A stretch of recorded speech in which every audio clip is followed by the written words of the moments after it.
All right, second graders. Now in order to kind of get us through the story, I'm going to be reading two chapters per video. Okay, so this is chapter three. Allison. Allison had pretty blonde hair and always wore a sky blue windbreaker. Her windbreaker was the same color as her eyes. She was best friends with Rondi. Rondi had blonde hair too, but she was missing her two front teeth. Allison had all of her teeth. Allison used to say that she knocked Rondi's teeth out. Allison was very pretty, so all the boys in Mrs. Jewell's class teased her, especially Jason. But Allison said, "Leave me alone or I'll knock your teeth out like I did Rondi's." The boys didn't bother her after that. One day, Allison brought a tangerine for lunch. She took the peel off in one piece. Mrs. Mush, the lunch teacher, walked up to her. "Allison, may I have your tangerine?" she asked. Mrs. Mush always gave food to the children, so Allison was happy to give her a tangerine to Miss Mush. Miss Mush shoved it in her mouth and swallowed it in less than 4 seconds. Allison left the lunchroom and walked down to the library. The lunchroom was on the 15th story. The library was on the 7th. Allison already had her book. She just went to the library because it was nice and quiet there. The librarian walked up to Allison. "What are you reading?" she asked. Allison told her the name of the book. "That sounds like a good book," said the librarian. "I never read that one. May I borrow it?" The librarian always lent books to children. Allison was glad to be able to return the favor. She gave the librarian the book and walked down the stairs outside to the playground. All of Allison's friends were playing freeze tag. Allison didn't feel like playing. She reached into the pocket of her sky blue windbreaker and took out a tennis ball. She bounced it a couple of times on the ground. Lewis came up to her. "Hey, Allison," she said, "may I play with your tennis ball?" Lewis always gave balls to the children. Allison happily gave her ball to Lewis. Lewis threw the ball all the way to the other side of the playground. Then he went chasing after it. Allison didn't feel like doing anything. Jason ran up and tagged her. "You're frozen," he said. "Get out of here before I knock your teeth out," said Allison. Jason shrugged his shoulders and left. Allison went back inside and up 30 flights of stairs to Mrs. Jules's room.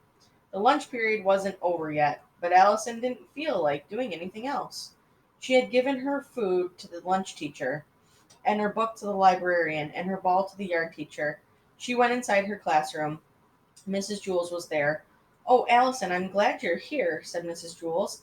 "I'm having trouble with the arithmetic problem. Maybe you can help." "Sure," said Allison. Mrs. Jules always helped the children with their problems. Allison was happy to help. "How do you spell chair?" asked Mrs. Jules. "Chair," said Allison. "Yes, that's right," said Mrs. Jules. "I knew it wasn't Chare, but I couldn't remember what it was." "That's not an arithmetic problem," said Allison. "That's spelling." "Yes, you're right again," said Mrs. Jules. "I always get the two mixed up." The bell rang. The lunch period was over. Allison could hear the other children running upstairs. Allison said, "Mrs. Jules, you learned a very important secret today, and I don't want you to tell any of the other children, not even Rondi." "What was it?" asked Allison. She didn't even know she had learned a secret. She loved secrets. "You learn that children are really smarter than teachers," said Mrs. Jules. "Oh, that's no secret," said Allison. "Everybody knows that." "I don't agree with that." All right, we're going to read chapter 24, and it is Damien. Okay, Damien.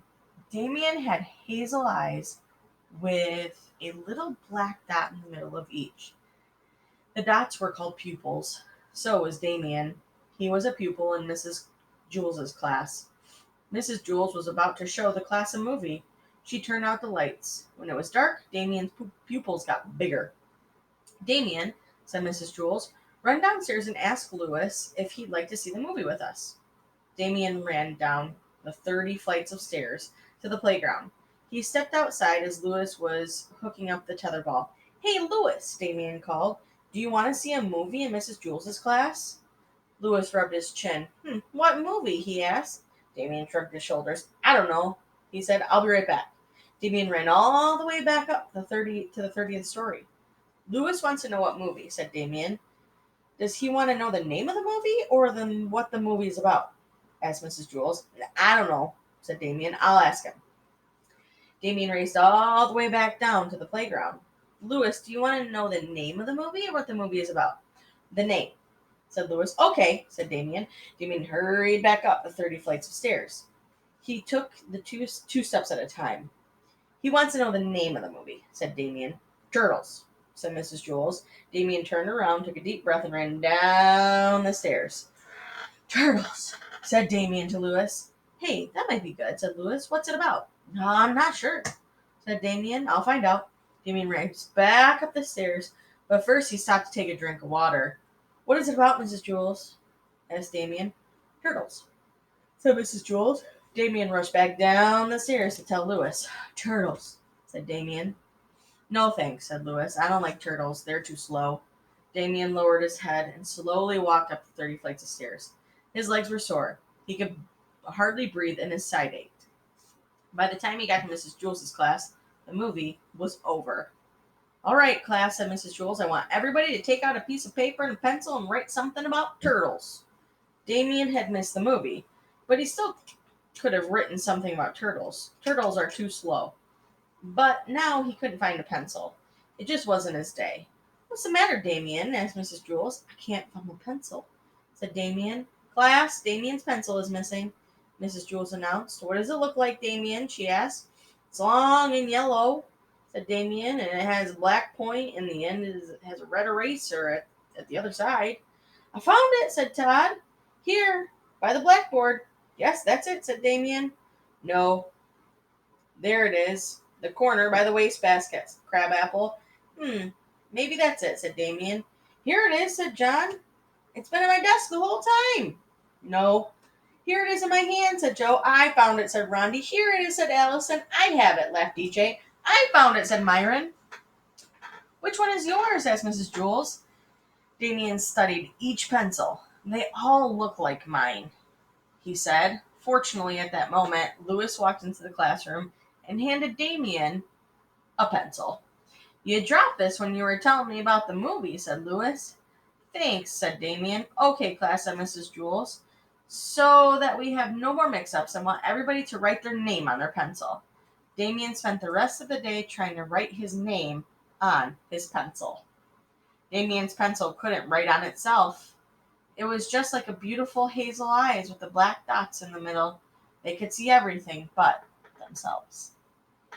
All right, and next time we will read about Jenny.